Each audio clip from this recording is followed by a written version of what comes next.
Assalamualaikum warahmatullahi wabarakatuh. Kali ini menulis mau bahas soal definisi oli full sintetik itu sekarang kayak apa sih. Jadi ada bro yang protes ya, karena penulis menggunakan definisi yang terlalu enggak presisi, loose definition, definisi yang luas, bukan definisi yang sempit. Penulis tahu bahwa yang namanya oli sintetik itu kalau dari sisi akademis itu adalah PAU. Grup 5 itu enggak selalu sintetis ya. Ada grup 5 yang bukan sintetis karena ya memang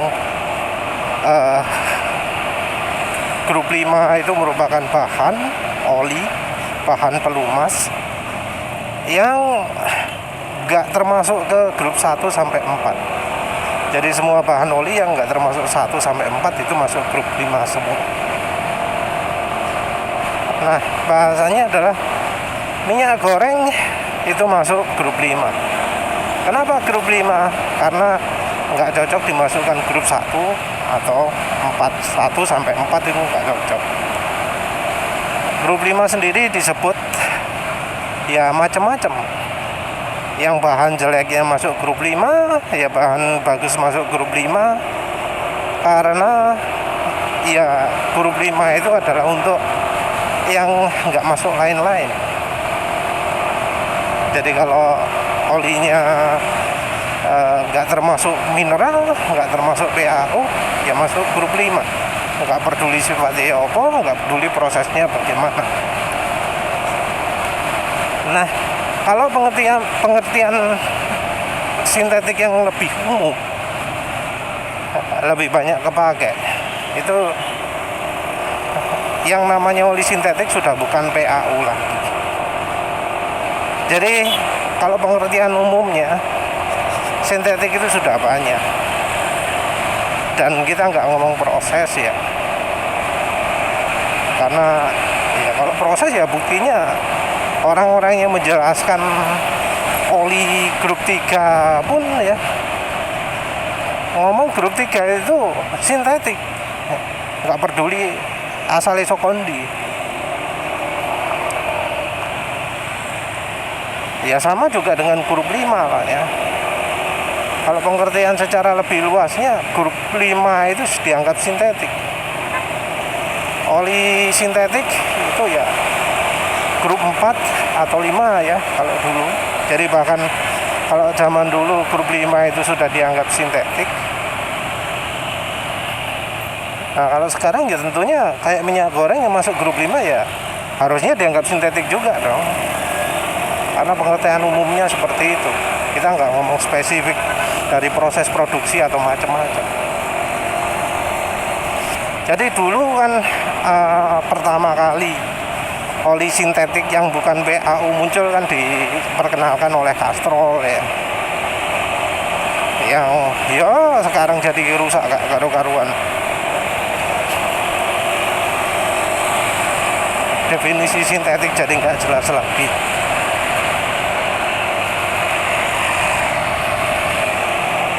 Jadi Castrol itu beralasan bahwa oli grup 3 yang ia pergunakan itu diproses dengan cara sintetik. Jadi oli yang dipergunakan itu dari sel Purplus ya, Jadi sel Purplus itu dibuat dari gas alam. Ada proses namanya gas to liquid. Nah proses ini juga melibatkan sintesis, melibatkan proses fish trooper atau apalah ya, ditambahkan bahan kimia sehingga muncul bahan yang baru. Jadi bukan pemurnian pakai metode fisika saja, tetapi metode pakai kimia juga, sehingga namanya jadi sintetik, prosesnya jadi sintesis. Nah, dengan alasan itu Castrol pun menyebut produknya sebagai sintetis karena bahannya menggunakan bahan yang diproses secara sintesis. Dan akhirnya Castrol pun menang setelah digugat oleh Exxon Mobil. Ya akhirnya sekarang definisi sintetis tidak berlaku hanya grup 4 atau 5 saja, tapi grup 3 yang pada saat itu adalah khusus untuk produk gas to liquid. Nah, tapi sekarang apa yang terjadi?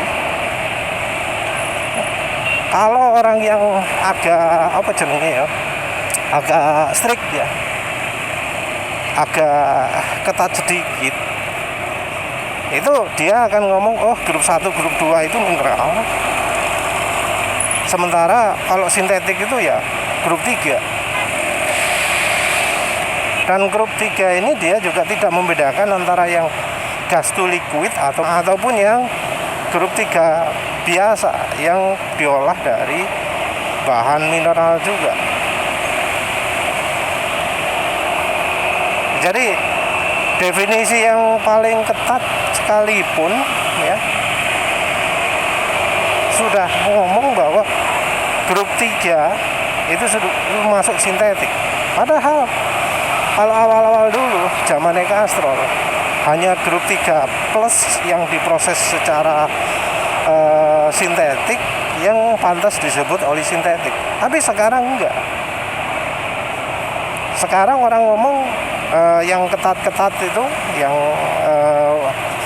merasa mengikuti perbendaharaan oli yang benar ya, padahal salah juga, menyebut bahwa grup 3 itu sintetik. Padahal enggak. Grup 3 ada yang sintetik, ada yang enggak. Dan ternyata ya dari proses sintetiknya gas to liquid itu bisa menghasilkan oli grup 2 juga.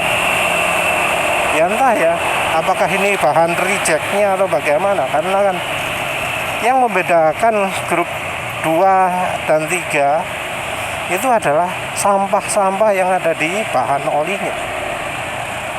Dari misalnya kandungan sulfurnya harus maksimal sekian, kandungan ini maksimal sekian.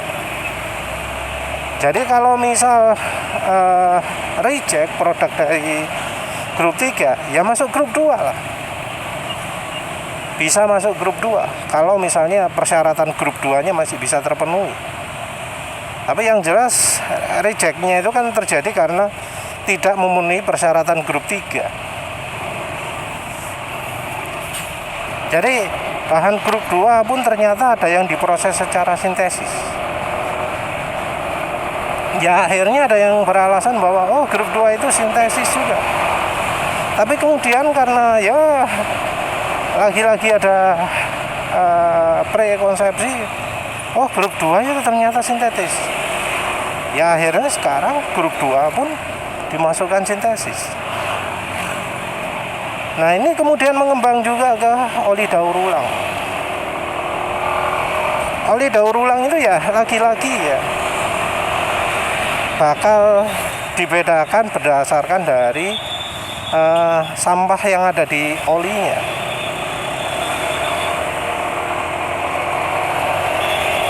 Jadi kalau sampahnya banyak ya grup kecil, sampahnya sedikit ya grup besar. Nah mungkin ya bisa jadi ada oli daur ulang yang masuk kategori grup 3. Ya karena memang perbagian grup ini tergantung dari sampah yang ada pada bahan olinya, bukan pada kentalan, bukan pada bau, bukan pada warna, tapi pada sampah-sampah yang ada di dalam kandungan bahan olinya. Nah kalau bahan kandungan sampah-sampahnya sedikit ya otomatis masuk grup 3.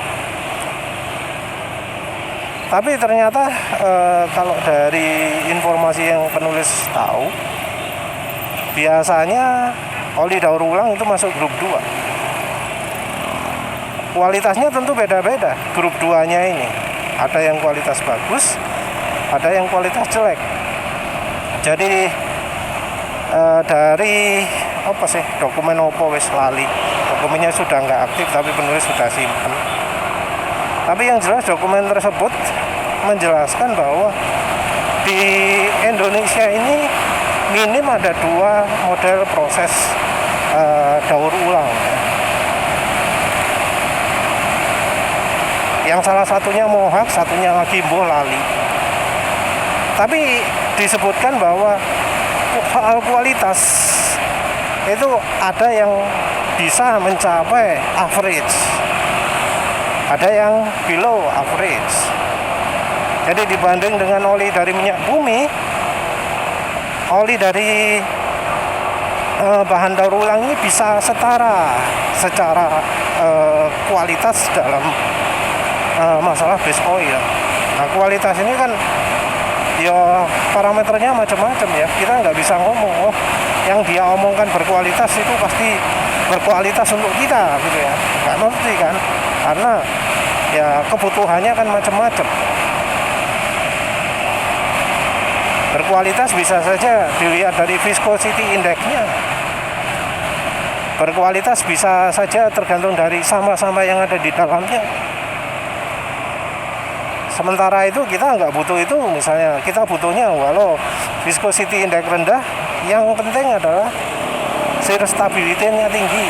Nah itu kan ya kita nggak bisa ngomong apakah yang dia maksud dengan kualitas itu termasuk juga dengan shear stability atau tidak.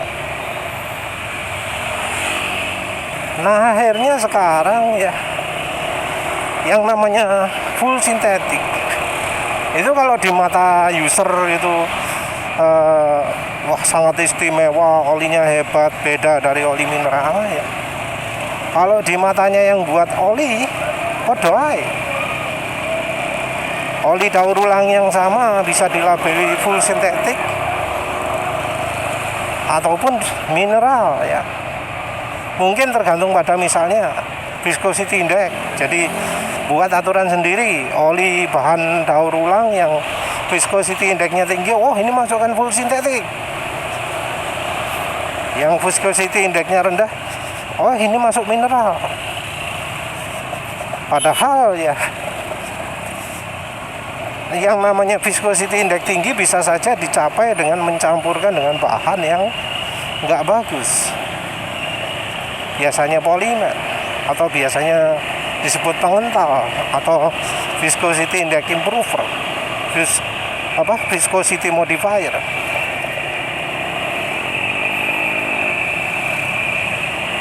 Jadi ya akhirnya pun kemudian ya muncul macam yang omongannya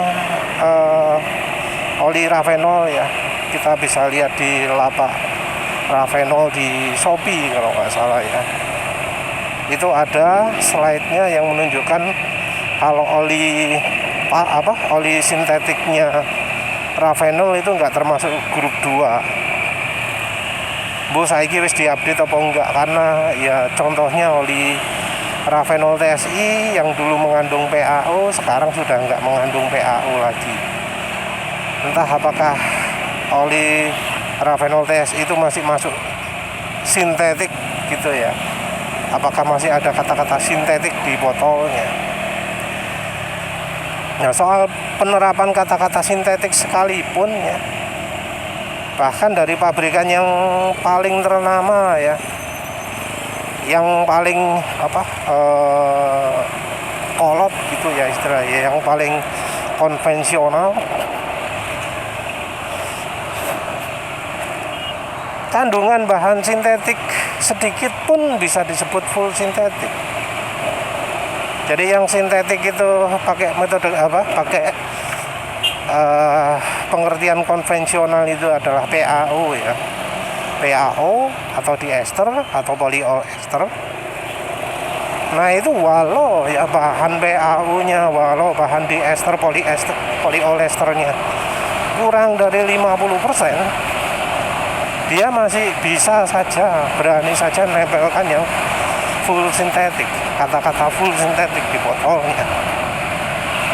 Ini padahal pabrikan yang paling konvensional, paling kolot sudah seperti itu. Nah apalagi pabrikan-pabrikan yang wis ya nggak punya nggak punya nama, yang nggak punya moral.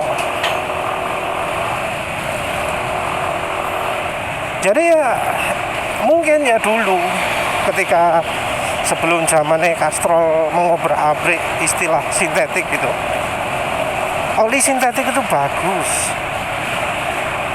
Tapi sekarang yes, karena pengertian yang kacau itu,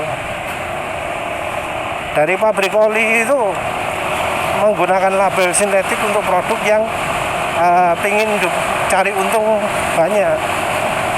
Jadi produk mahal dia dijual sebagai full sintetik. Padahal yang unggul misalnya cuma viscosity index-nya saja. Dan viscosity index ini dicapai bukan dengan bahan oli murninya, tapi dari penggunaan aditif, viscosity modifier atau viscosity index improver, yang efeknya adalah membuat olinya jadi kalau dipakai kencang jadi lebih encer. Nah, padahal sekarang trennya adalah oli encer. Oli encer yang ketika dipakai jadi lebih encer lagi. Nah ini kan yang repot. Makin parah lagi ketika standar pengujian oli sekarang tidak menyertakan juga shear stability. Standar kekentalan yang baru ya, pakai HTHS, juga sangat sedikit yang menerapkan. Jadi harusnya kekentalan oli itu sudah tidak lagi menggunakan misalnya 20W50, tidak lagi menggunakan 10W40, tapi menggunakan HTHS dan angka kekentalan kerangkis ketika suhu dingin. Harusnya itu. Tapi ya karena dari pabrikan oli itu nggak pingin menunjukkan ya kelemahan produk mereka di suhu dingin dan suhu panas, jadinya bukan suhu panas tapi dalam kondisi shear, jadinya angka HTHS, angka kerangkis ini jadi jarang dimunculkan di spesifikasi produk olinya, karena ingin menyembunyikan fakta ya, menyembunyikan kejelekan dari produknya. Padahal HTHS itu muncul karena ya dari industri olinya, industri otomotifnya tahu bahwa oli itu kalau dikenakan shear itu ada yang cepat encer, ada yang enggak. Muncul standar HTHS itu adalah ya untuk keperluan khusus itu. Tapi akhirnya nggak kepake, padahal standar ini sudah muncul lama. Begitu juga soal kekentalan oli di suhu minus itu, jadi nggak dipakai juga, padahal ya itu penting sekali. Ya sayangnya sekarang jadi seperti itu ya.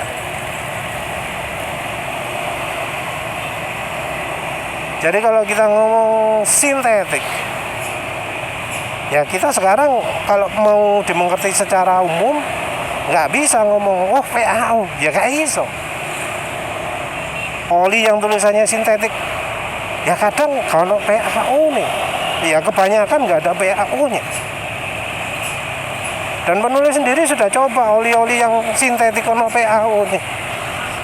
Yang sekarang ini malah ya kecewa juga. Karena itu oli PAU kok malah ya cepet rusak ya.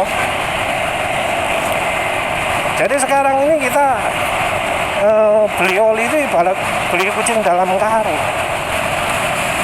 Belum lagi kualitas dari oli produk baru bisa aja mendadak jadi buruk. Wes bener-bener blank ya. Review di beberapa tahun lalu bisa saja udah nggak relevan di tahun ini.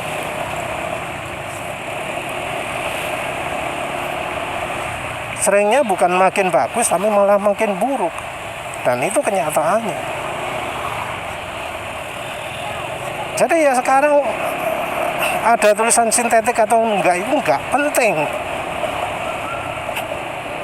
Mau nggak ono tulisannya sintetik sekalipun, kalau olinya bagus, kalau olinya bikin mesin halus lama, performa bisa keluar, bisa bersih mesinnya, ya pakai aja wis.